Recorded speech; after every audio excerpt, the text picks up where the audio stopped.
The contract wasn't supposed to recognize me. So when it bled, the room did too. The council hall of the Hale Foundation was designed to make people feel small. Black stone floors absorbed light instead of reflecting it. The walls were seamless glass, tinted so dark they looked like frozen smoke. Symbols were carved into the ground in thin, precise lines, old, elegant, and aggressively meaningless if you didn't know what they were for. Climate-controlled, soundproof, sterile. A place where decisions were made and never questioned. I had grown up here.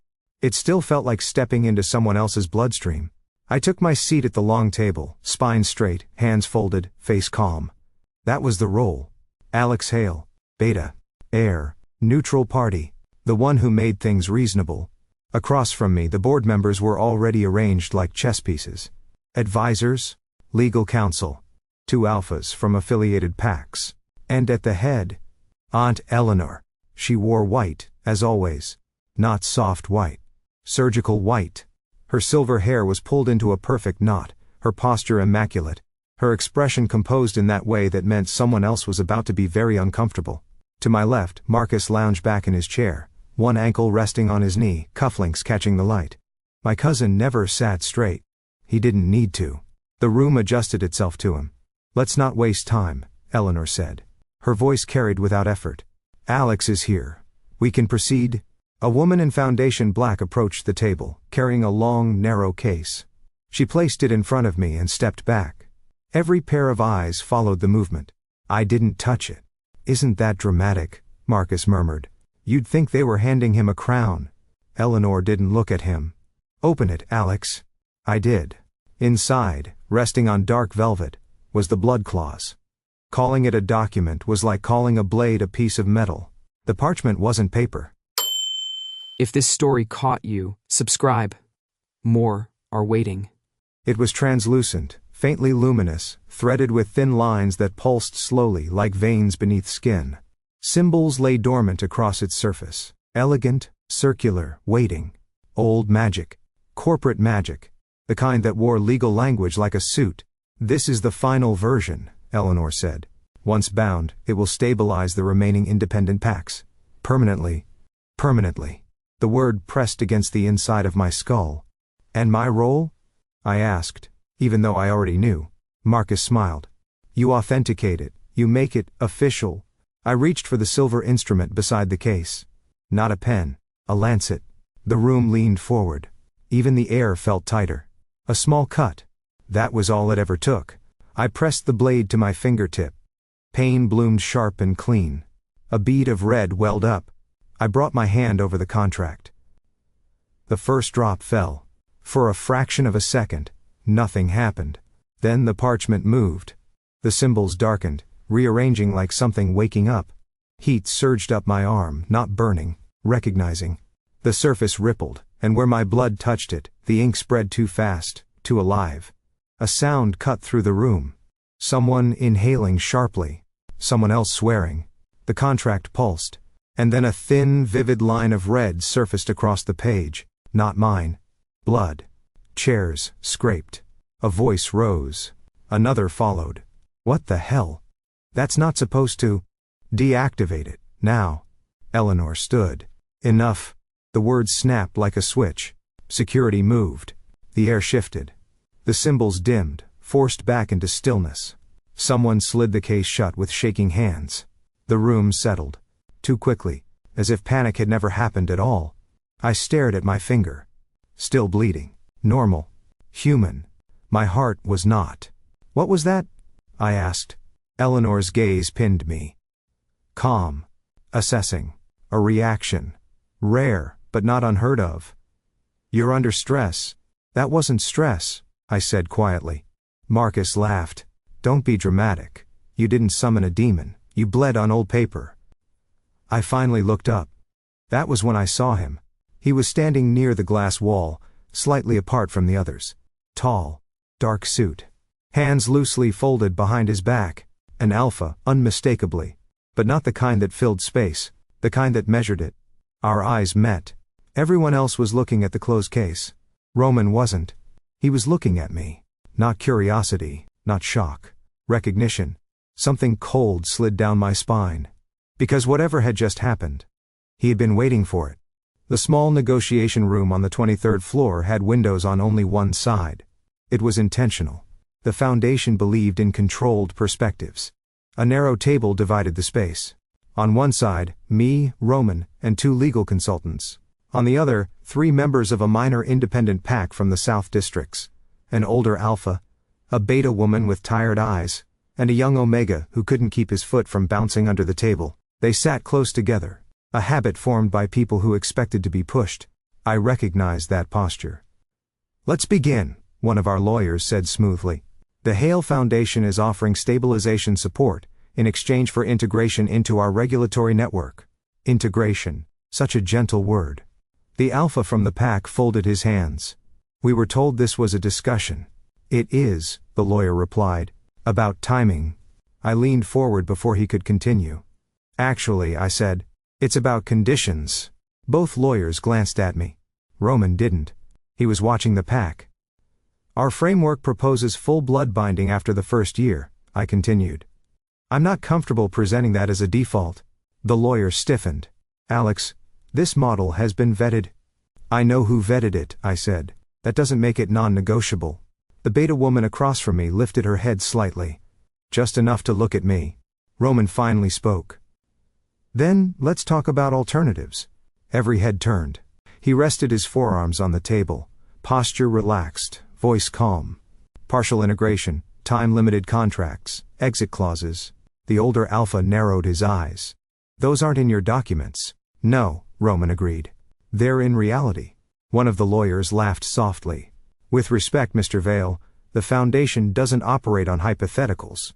Roman's gaze slid to him. "Polite. Cool. Surgical. Then it's overdue for a system update." I bit back a smile. The discussion that followed wasn't clean. There were raised voices. Careful words used like knives.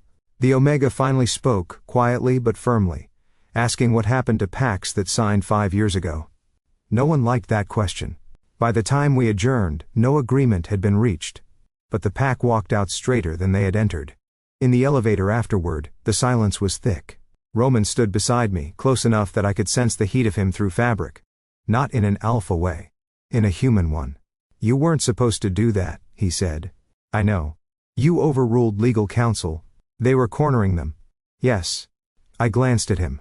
"You supported me." A pause. "They deserved options," he said. "So did you." The doors opened, before I could answer. The Foundation's coffee zone occupied an entire corner of the floor. Pale stone, soft lighting. Plants that looked too perfect to be real. Ivy was already there, juggling 2 cups and a tablet. She took one look at my face and raised an eyebrow. "That bad?" "Worse," I said, accepting the coffee. "I think I started a small internal war." "Cute." She glanced at Roman. "You must be the new problem." Roman smiled. It was professional. Polished. The kind of smile designed to make people underestimate how dangerous the mind behind it was. "Roman Vale," he said. "Strategic partner." "Mm-hmm." Ivy studied him openly. "You backed my boss against the Foundation's legal department on your first day. Someone had to." "Uh-huh." She waited until he'd stepped away to answer a call. Then she leaned in. "Be careful," she murmured. "Men who walk into this building like they already own the exit rarely do it for the view." "I can handle him." She snorted. "That's what worries me." I watched Roman through the glass wall as he spoke into his phone, expression unreadable. Ivy took a sip of her coffee. "He's dangerous," she said. "And interesting." She met my eyes. "Worst combination there is." And annoyingly, I already knew she was right. The Hale estate didn't feel like a home. It felt like a preserved idea of one. The dining hall was long enough to echo. A single table stretched beneath a ceiling, painted with scenes of unity and order. Alphas and betas in formal lines, omegas placed carefully at the edges, everyone looking upward toward founders who had never had to live under their own systems. Portraits watched us eat. Founders. Patrons. Architects of control. I took my seat halfway down the table. Not at the head. Not at the margins. Where heirs were placed when they were being evaluated. The food arrived in silence. Plates arranged with mathematical precision. Glasses filled. Chairs adjusted. No one spoke until Eleanor lifted her fork. "The preliminary responses are in," she said calmly. Resistance is expected. It always is. Marcus cut into his meat, unbothered. People dislike being told the future. They prefer discovering it too late. One of the advisors smiled. Another nodded. I set my fork down. We're not discussing resistance, we're discussing consequences. Eleanor's eyes shifted to me. We are discussing stability. Call it what it is, I said. The blood clause dismantles independent pacts. It strips leadership. It dissolves bloodlines. It reorganizes them, she corrected, into something sustainable. Sustainable for who? For the system, Marcus answered lightly. Which, inconveniently, includes us. My jaw tightened. You're talking about erasing communities. We are talking about preventing volatility, Eleanor said. Unaligned pacts create conflict. Conflict breeds extremism. Extremism breeds collapse. Or change, I shot back. A quiet settled over the table. Not shocked. Measuring. Eleanor dabbed her lips with a napkin. You're too emotionally involved. I'm human, I said. There's a difference. Her gaze sharpened. That difference is exactly why your signature is required. I felt something cold unfold behind my ribs. What does that mean? She folded her hands. Alphas bind through dominance. Omegas through lineage. Betas historically through administration. But you... She paused. Just long enough. Were never initiated into a pack system at all. The words landed wrong. You were raised neutral, she continued. No blood oath, no inherited mark, no imprint. That wasn't negligence, Alex. That was design. Marcus finally looked at me. Really looked. You're a blank interface, he said pleasantly. The contract doesn't have to override anything in you. It just installs. The room felt smaller. You made me empty on purpose, I said. We preserved you, Eleanor replied. So you could act without bias. So I could be used. Her expression didn't change. So you could function. My fingers curled against the table. And the goal? Don't dress it up, say it. Eleanor's voice remained level. The blood clause will neutralize unstable pacts. Over time, those unable to integrate will dissolve. Dissolve, I repeated. You mean disappear? Yes. The word was delivered without weight. Marcus smiled thinly. Every system sheds excess. A sharp breath cut through my nose. You're talking about extinction like it's a budget cut. I'm talking about survival, Eleanor said. On a scale you're not emotionally equipped to manage. I pushed back my chair slightly. Not enough to stand.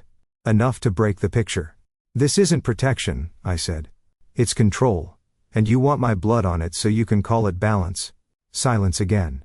From the far end of the room, I felt a presence. Roman stood near the doors, hands clasped behind his back, as if he were part of the architecture. He hadn't joined the table. He hadn't spoken once. Our eyes met. He didn't look surprised. He didn't look amused. He looked watchful, like someone memorizing a fault line. I looked away first, because it was easier to face my family's calculated calm than the possibility that someone else had already understood it.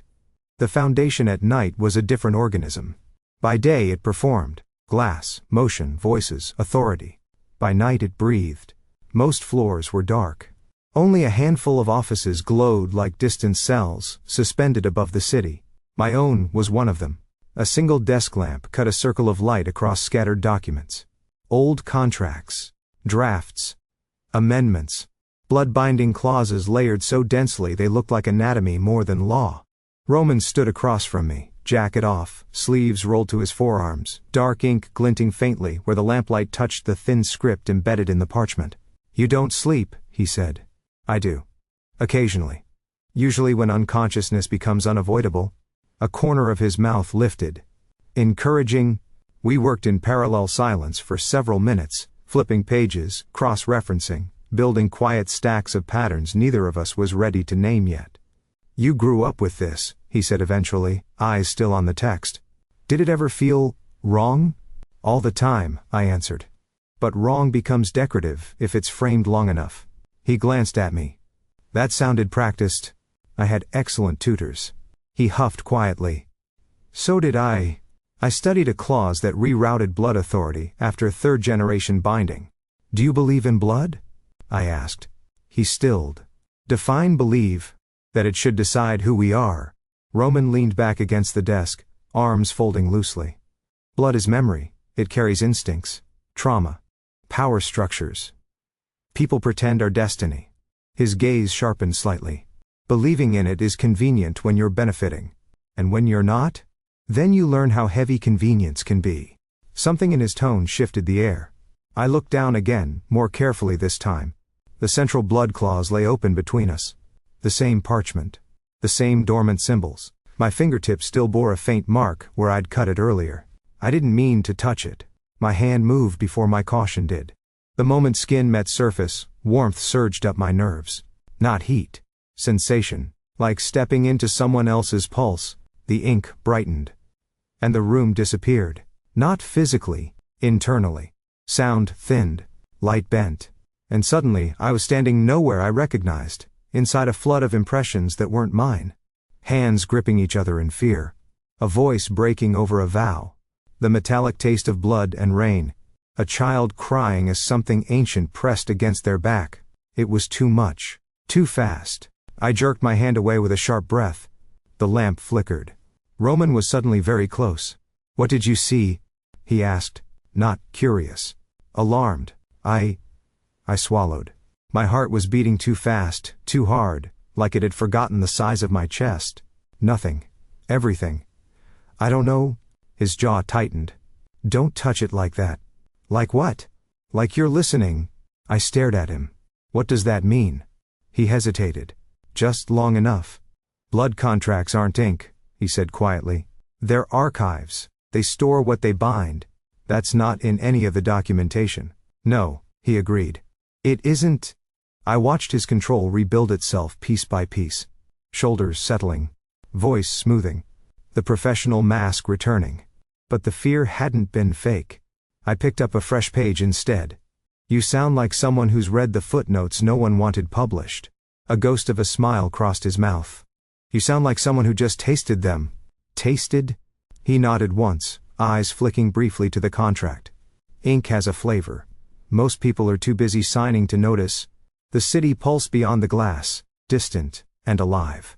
Cars like arteries, windows like stars. We stood on opposite sides of the desk, not touching. But something between us had, and neither of us pretended not to feel it. By morning the leaks were everywhere. Headlines scrolled across glass walls and personal screens, bold and hungry. Foundation to enforce blood integration. Independent PACs at T-risk, sources claim. Hail heir to sign historic clause. The lobby of the foundation was no longer quiet. Reporters pressed against security lines. Protesters filled the outer plaza. Handwritten signs, raised voices. The raw sound of people who had learned their future from strangers. I stood behind the stage curtain, fingers clasped too tightly, listening to the noise swell. "They weren't supposed to know yet," Ivy muttered beside me, scrolling furiously. "Someone dumped internal drafts. Full clauses." "Family likes to control the narrative," I said. "Not timing." Roman stood a few steps away, jacket back on, expression unreadable. When his eyes met mine, something unspoken passed between us. "Careful." The conference itself was a blur of lights and rehearsed sentences. Eleanor spoke first, then Marcus.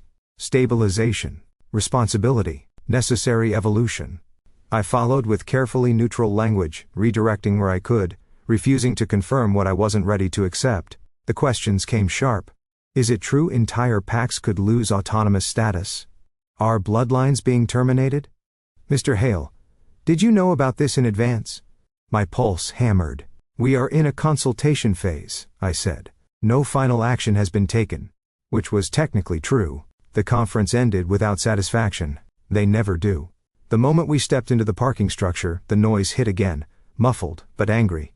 Chants bleeding through concrete. Security moved faster. Cars idled. I barely registered the shift before it happened. A figure broke from the side ramp. Fast. Too fast. I saw the flash of metal before I understood what it was. Someone shouted. Then Roman was there. He didn't pull me back. He stepped in. The impact jarred through the space between us. His shoulder slammed into the attacker, driving them sideways into a support column. The blade scraped stone instead of skin. Security surged. The world snapped back into sound and color. The attacker was on the ground, shouting incoherently as guards restrained him. Blood streaked the concrete, his own, from where Roman's elbow had caught him. Roman didn't look at him. He was looking at me. "Are you hurt?" he asked. My mouth opened. Nothing came out. My heart felt like it had relocated to my throat. He scanned me quickly, hands hovering just short of contact, as if he wasn't sure what he was allowed to do. "I'm fine," I managed. "You?" I asked if you were. We moved before the questions could reach us, security ushering us through a side access door into the underground levels. The lower corridors smelled like oil and cold air. The lighting buzzed faintly. My hands were shaking. I hadn't told them to. They were doing it on their own. Roman braced a palm against the wall, just beside my shoulder. Close. Not touching. "You attract pressure," he said, breath still uneven.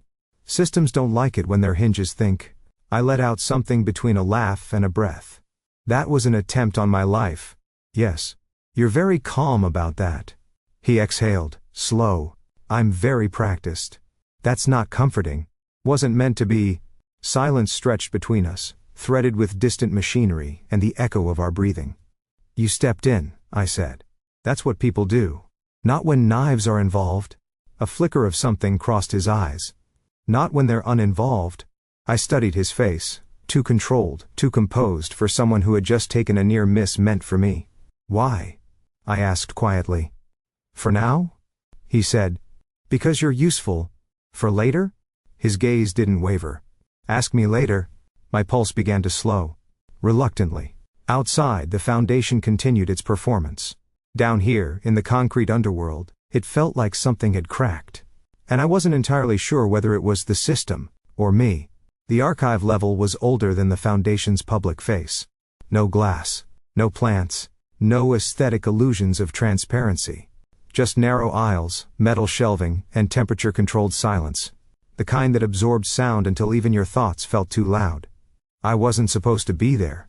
After the incident in the parking structure, Eleanor had strongly suggested I take the rest of the day off, which, in her language, meant "don't dig where we can't see you." So I did exactly that. I bypassed my usual clearance and used the executive override, one of the privileges I was apparently allowed to keep until my usefulness expired. The lights hummed on row by row as I moved deeper, scrolling through the catalog on a wall panel. Bloodline records. Contract histories. Dissolved entities. I wasn't looking for anything specific. That was the lie I told myself. Then a familiar name flickered across the screen. Vale. Roman. Affiliated packs. Historical cross-reference required. My fingers paused. I selected it. The system hesitated. Then opened a secondary file. Not a personal record. A pack record. The name at the top was not Roman's. It was older, and it was marked in red. Status, dissolved. Cause, blood clause enforcement. I scrolled. Photographs loaded in slow succession. A group standing shoulder to shoulder outside a warehouse repurposed into a meeting hall. Faces serious, protective. A few smiling despite themselves. Symbols, painted on the wall behind them. Roman was there. Younger, leaner. An arm slung over the shoulder of a man with kind eyes and an alpha's posture. Another photo showed him crouched in front of two kids, their hands on his shoulders, grinning like he'd promised them something and meant it. Dates followed. Then documents, warnings, integration opportunities, stabilization notices, then the contract, then the aftermath, names listed as relocated, reassigned, status unknown, and finally, pack dissolved, bloodline inactive, assets redistributed. My stomach turned. I leaned back against the shelving, the cold metal seeping through my shirt. All this time, his precision, his restraint, the way he watched the blood claws like it was a loaded weapon. I had thought he was a strategist. I hadn't realized he was a survivor. The door at the far end of the aisle slid open. I didn't need to look to know who it was. "You shouldn't be here," Roman said. "Neither should this," I replied, gesturing to the screen. Silence. Then footsteps. He stopped a few feet away. Not close. Not distant. Controlled. "How long?" I asked. "How long have you known I'd find this?" "I didn't," he said. "I hoped you wouldn't." "That's not an answer." He exhaled slowly. "Since the day I accepted the Foundation's offer. So everything." My voice caught. I forced it steady. "The meetings, the arguments, the late nights, was research." "No. Don't." I turned to face him fully. Don't stand there and pretend you didn't walk into my life with a purpose. His jaw tightened. I walked into this building with one. Using me was convenient. Yes. The honesty landed harder than denial would have. You let me trust you. I let myself, he shot back. Which was the mistake. I laughed once, sharp and broken. So what was the plan? Gather proof? Leak it? Watch me sign the contract that finished what your family started? His eyes darkened. My pack is already finished. Because of this place. Because of this system, he corrected. This place just wears the crown. I stepped closer before I meant to. Anger made distance feel like permission. You let me defend those clauses. You stood beside me while my family prepared to erase people you loved. I stood beside you because you were trying to stop them. With edits, I said. With delays. With language. With leverage, he said. And because you're not them. I shook my head. You don't get to decide who I am while hiding what this is to you. For the first time since I'd known him, his control fractured. They took everything, he said quietly. My alpha, my siblings. The kids you saw in those files? They were registered dependents. They vanished into reassignment. I don't even know their names anymore. The contract doesn't preserve what it erases. It repurposes it. My chest burned. You think I came here to manipulate you? He continued. I came here because the blood clause doesn't respond to alphas anymore. It's saturated. It needed a new structure. He looked at me then. Directly. And then I saw you bleed on it. The air felt too thin. You didn't tell me, I said. No. You didn't give me a choice. I didn't trust myself not to lose the chance, he said. And that part is on me. I stepped back. Each movement felt like pulling something out of my ribs. I don't know what's real, I said. And I don't know which parts of you are mine. His voice softened. All of them are. Then you should have told me. Silence. The archive hummed around us. Indifferent and eternal. I need you to leave, I said. Roman didn't argue. He held my gaze for a moment longer, as if committing the damage to memory. Then he turned. And walked away. The file remained open. His past glowing quietly on the screen. And for the first time since the contract had bled, I wished it had been my blood instead. They didn't call it confinement. They called it protection.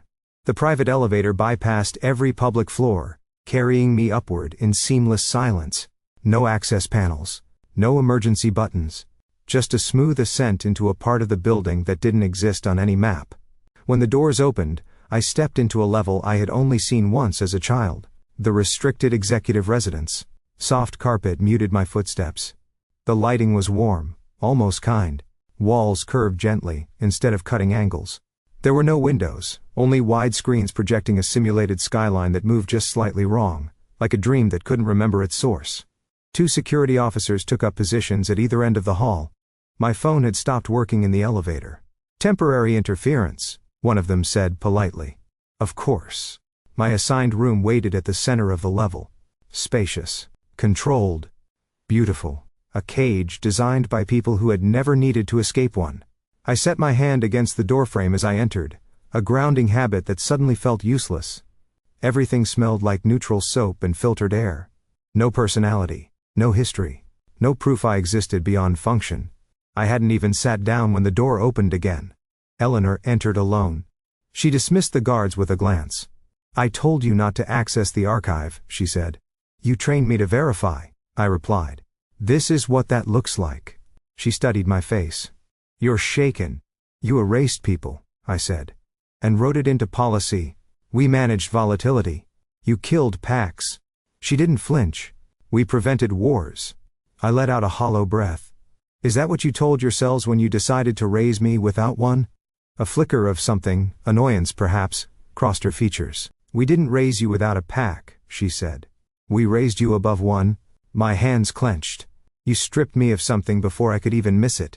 We preserved your autonomy. You engineered my emptiness. Her gaze sharpened. You were never empty. She moved closer, heels silent against the floor. You were kept unbound. There is a difference. Packs imprint. They form hierarchies in the nervous system, Alex. Dominance loops, dependency responses. Blood recall. You were excluded so you could operate outside them. So I could be used. So you could function where others can't. I laughed. It surprised both of us. You built me like a tool, and you're disappointed I'm bleeding, I said. Do you hear yourself? You're emotional, she replied. That will pass. I shook my head. No. What's passing is whatever I thought I was. Her expression cooled. You belong to the Foundation. The words slid into me like ice. I don't belong to anyone. She regarded me for a long moment. Then, very gently, she said, You don't belong. That's why you fit. Something inside me fractured. Not loudly, not cleanly. It was the quiet collapse of a structure I hadn't known I was standing on. All those years of believing I was neutral, independent, untethered. It hadn't been freedom. It had been preparation. You designed me to sign my name over other people's lives, I said. We designed you to carry the weight of necessary decisions. I took a step back. My legs were unsteady. I didn't remember telling them to be. You don't get to tell me who I am, I said. Not after this. She inclined her head slightly. You will rest. And then you will remember. Remember what? That you were created for this. The door slid open behind her. She paused at the threshold. Alex, she said, not unkindly. You were never meant to be a person. You were meant to be a position. Then she left. The door sealed. The lock engaged with a sound so soft it felt imagined. I stood alone in a room designed to be perfect. And for the first time in my life, I didn't know where I ended, or if I had ever truly begun. I didn't sleep. The room didn't allow for it. The light never fully dimmed. The temperature never shifted. The simulated skyline beyond the screens moved in a loop that was almost, but not quite, natural. Every surface was designed to keep the mind suspended, neither distressed nor at rest. A holding pattern. I sat on the edge of the bed, fully dressed, counting my breaths like they were proof of existence. When the door chimed softly, I almost laughed. They sent you to check on me? I called. No, Roman said from the other side. I came to steal you.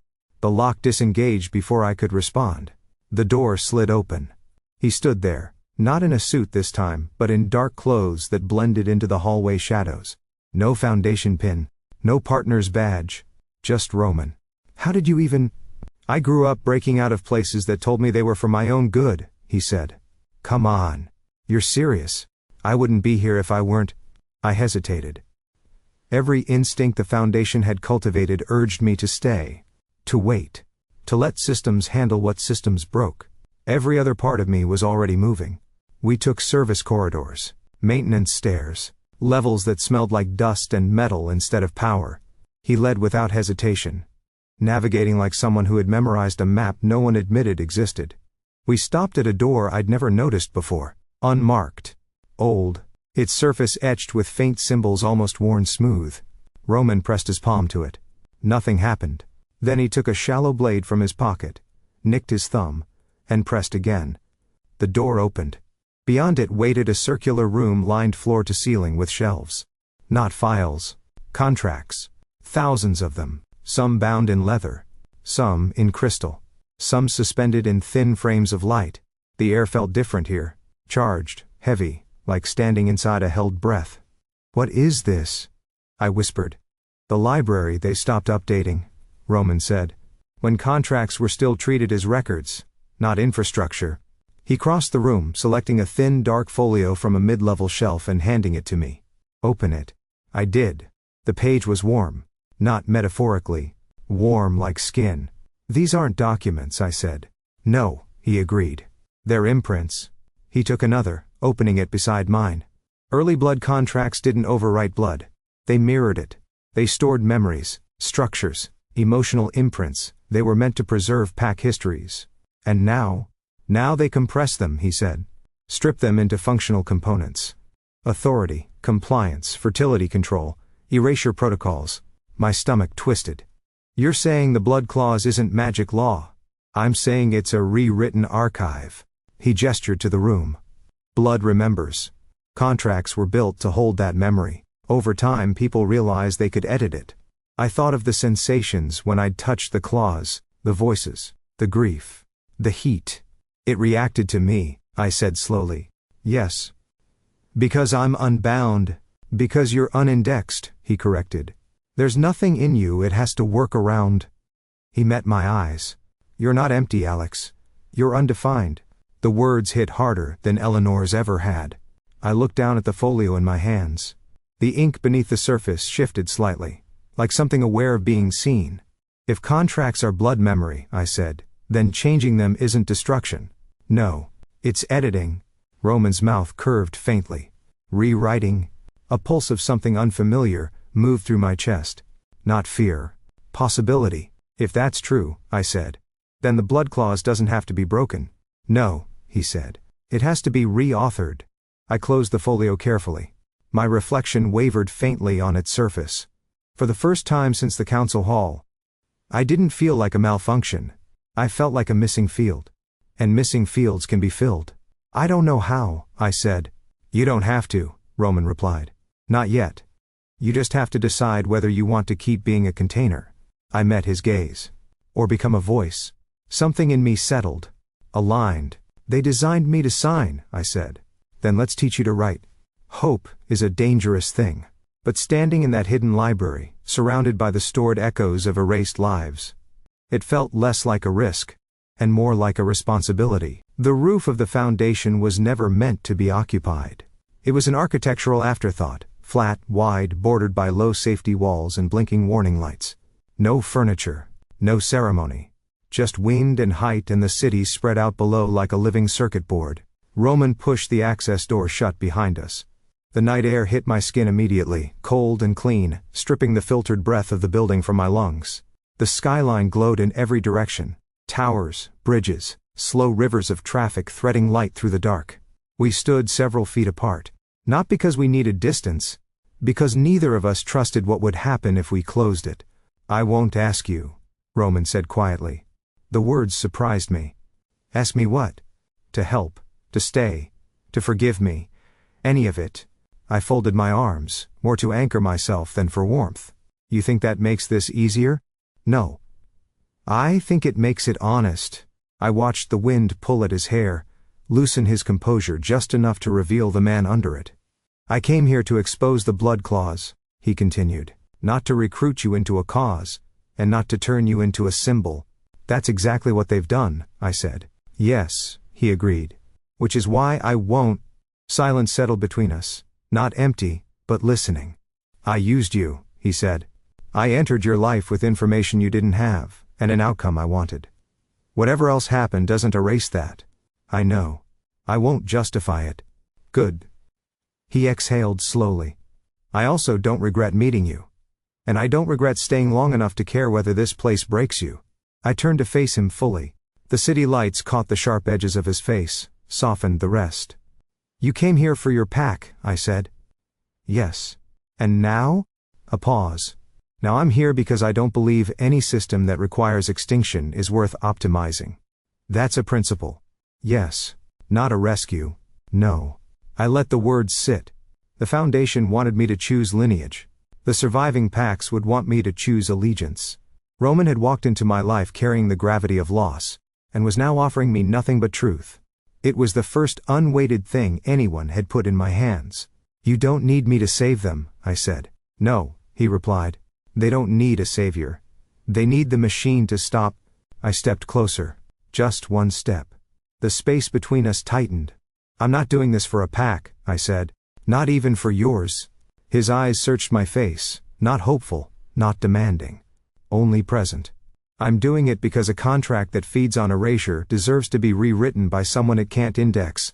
A corner of his mouth lifted. You. Me. And if it destroys what's left of the foundation, then it wasn't a foundation, I said. It was a cage. Another step. We were close enough now that I could feel the heat of him again. Human. Unremarkable. Real. You don't owe me forgiveness, he said softly. I studied him. Then shook my head. I'm not giving you forgiveness, I said. I'm giving you a choice. His brow furrowed slightly. To walk this without owning it, without steering it, without turning it into a proxy war for what you lost. And if I can't?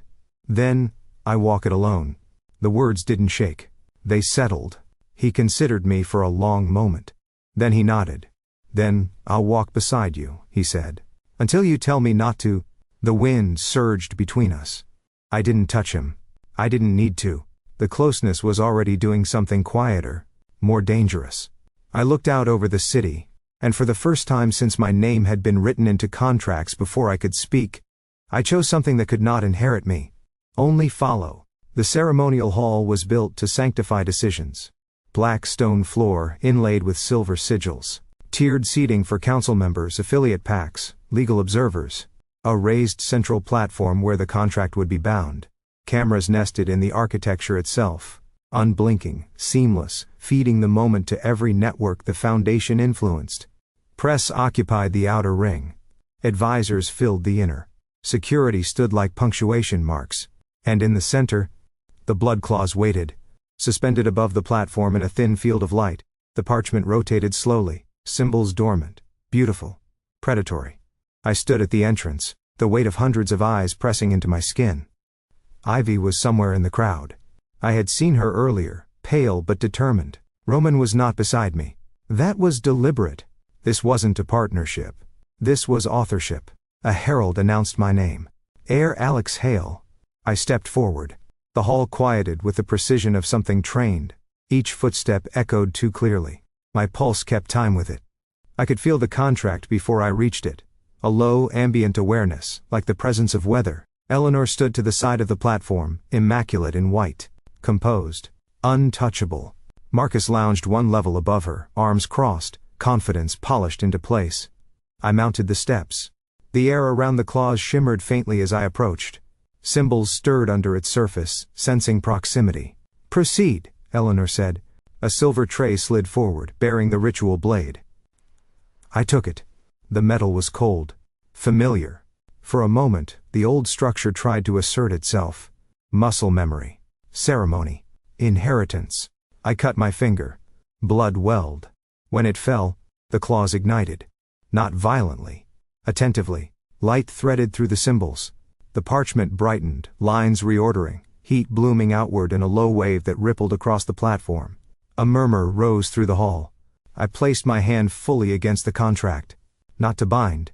To open. The sensation surged immediately, voices without sound, impressions without shape, pressure behind my eyes like the onset of a storm.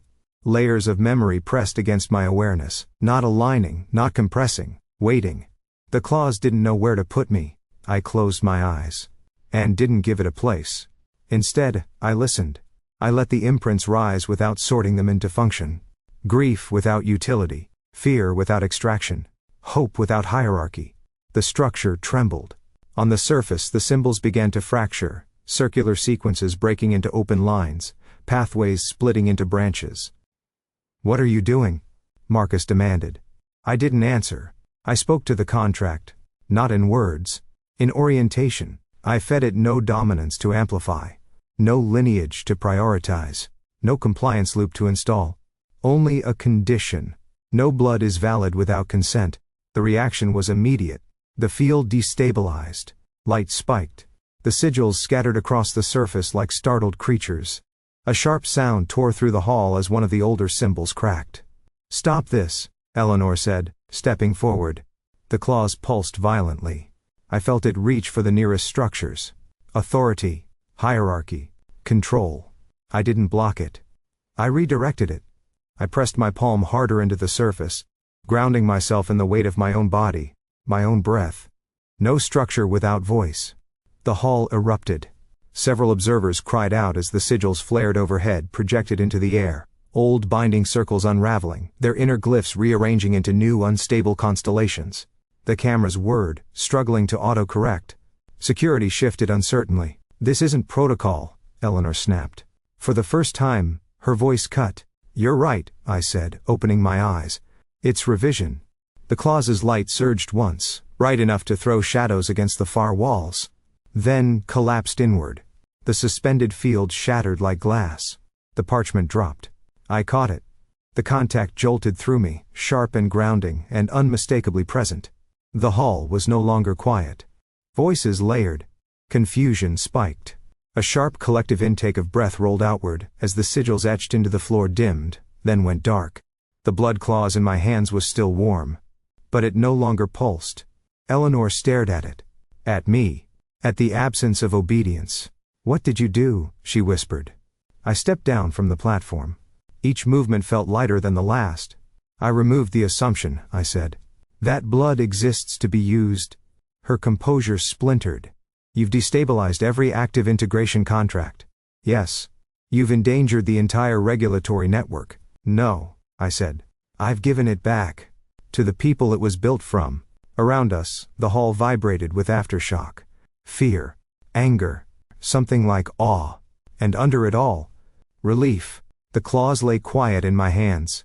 For the first time since it was written. It wasn't a weapon. It was a page. The collapse wasn't loud. It was procedural. Alarms didn't scream. Walls didn't crack. No one ran. Instead, the systems that had once synchronized the foundation began to disagree. Lights flickered as sub-level glyph grids failed to align. Internal displays flooded with cascading errors. Communication feeds stuttered, then branched, as if the building itself were trying to root around a truth it no longer recognized. In the council chamber, voices overlapped in sharp fractured patterns. What do you mean non-responsive? The integration network isn't accepting authority tokens. Who authorized the rollback? There is no rollback. Marcus was already moving.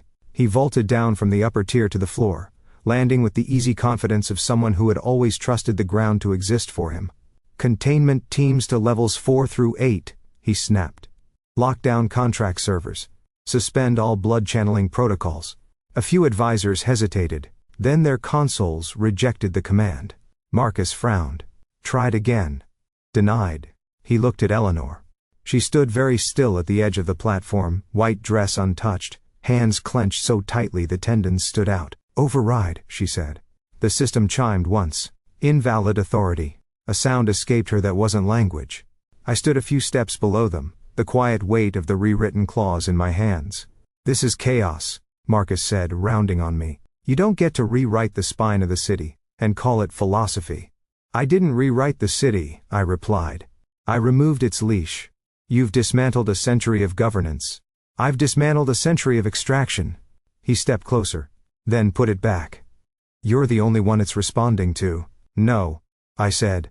The word landed heavier than I expected. No, I repeated. I won't be the only one again. The chamber doors burst open. Noise surged in. Security lines were breaking in the outer halls, not through violence, but through volume. Representatives from allied packs, unbound collectives, protesters who had made it past the lower levels when access barriers failed. They weren't storming. They were arriving. Voices rose. Questions. Accusations. Relief. Fury. The Foundation's pristine corridors filled with people who had never been invited past its surface. The building didn't know how to categorize them anymore. Eleanor turned to me slowly. You've turned this into a spectacle, she said. I've turned it into a conversation. Her eyes burned. You were raised for command. I was raised for function, I corrected. I choose something else. Marcus laughed sharply. You don't get to choose away what you are. I met his gaze. Watch me. I lifted the claws, not high, not dramatically, but enough for the nearest cameras to catch the movement. I am formally dissolving my claim to the Hale Foundation, I said. The words cut through the chamber. Gasps. Shouts. Rapid whispers. I renounce my position, my inheritance, and my authority within any blood regulatory structure tied to this institution. Eleanor's breath caught. You can't, she said. The Foundation is your blood. No, I replied. It's your design. I took a step back. Then another. Each one felt like setting something down. I am not an heir, I continued. I am not a stabilizer. I am not a neutral interface for systems that require erasure to persist. Marcus's voice sharpened. Then what are you? I looked past him, through the open doors, through the crowd filling spaces that had once belonged only to power. I am someone who refuses to build futures that don't include the people they're built from. I turned the claws outward, offering it to the room. Whatever comes next, I said, won't belong to a foundation.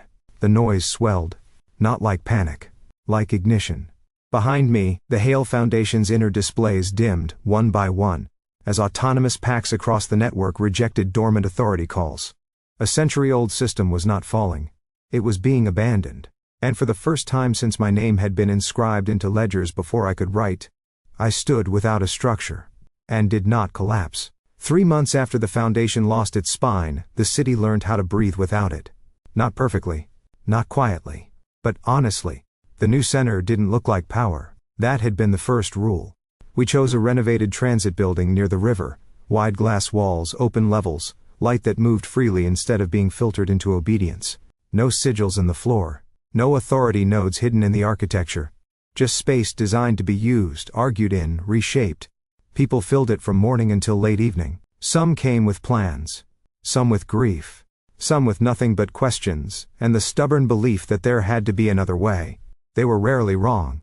I stood near the central atrium, watching a group of former PAC representatives and unbound betas debate resource-sharing logistics over a digital board that kept glitching because someone had spilled tea on the projector again. Ivy was kneeling beside it, hair in a messy knot, sleeves rolled up. If anyone says the words temporary solution one more time, she announced, I'm rebranding this entire project as a performance art piece and walking out. You love this, I said. She didn't look up. I love the outcome. I tolerate the chaos. That's leadership. That's survival. She finally straightened, wiping her hands on a cloth.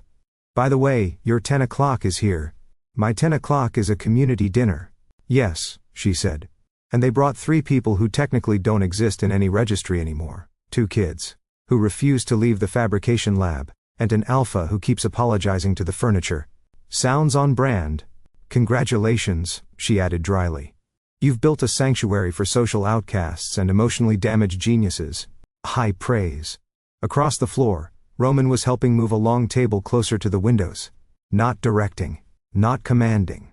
Just lifting, adjusting, listening to someone half his height explain why the light mattered. When he caught my eye, he smiled. Not the professional one. The real one. He crossed the space a moment later. You're being requested, he said. Apparently you're needed to resolve a philosophical dispute about whether shared kitchens are inherently political. They are. I said that. They want citations. I'll make some up. He huffed softly. You would. We stood side by side, watching the room exist. I still don't know what to call this, he said. Good. He glanced at me. Good? If we name it too quickly, we'll start defending the name instead of the people. That earned another quiet smile. Eleanor would hate this place, he observed. High praise, I replied. A small group passed us, 3 adults, 1 teenager, 1 child. I recognized them from the archive files Roman had shown me months ago. Survivors. They nodded as they went by. Not formally, not gratefully, just present. Something in my chest loosened. You did this, Roman said. I shook my head. I opened a door and walked through it. Yes. He studied me, then said quietly, You're different. So are you. He considered that. I used to think survival meant keeping what was left alive. And now?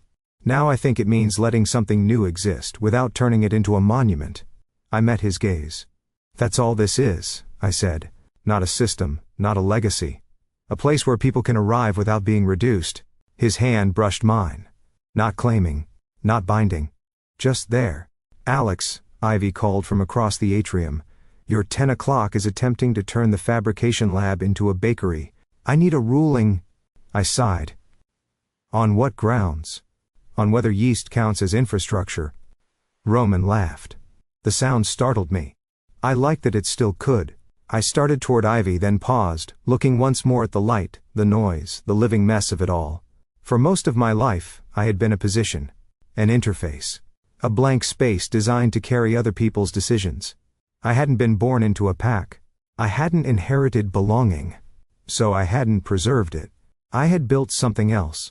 Something that didn't need blood to hold it together. Something that didn't need to outlive us to matter.